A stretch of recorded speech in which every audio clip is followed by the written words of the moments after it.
মানুষের মরণ কখন আসে কখন কেউ বলতে পারে না। পৃথিবীতে সব জিনিস একটা না একটা গ্যারান্টি থাকে, কিন্তু মানুষের হায়াতের কোনো গ্যারান্টি নাই। মালাকুল মাউত কখন আসবে কারো জানা নাই। মালাকুল মৌত আপনাকে ওয়ার্নিং দিয়ে আসবে না, আপনাকে সতর্ক করে আসবে না। সে হঠাৎ করে আসবে, হঠাৎ করে আপনার রূহটা লয়ে যাবে।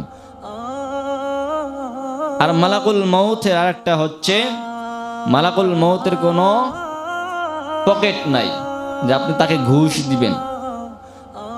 তাকে আপনি কি করবেন? ঘুষ দিবেন।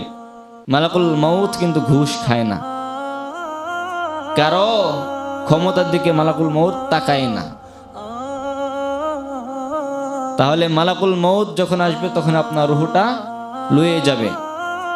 তখন যদি আপনার সাথে হাজার হাজার মানুষ, হাজার হাজার অস্ত্র থাকে, তবুও ফিরে রাখতে পারবে না, আপনাকে লয়ে যাবে। তাই মালাকুল মৌতকে ভয় করেন, মৃত্যুকে ভয় করেন, আল্লাহ তাআলাকে ভয় করেন। আজ আপনি আমি আল্লাহ তাআলাকে ভয় করি না, আল্লাহ তাআলার ভয় থেকে আপনি আমি দূরে সরে যাচ্ছি।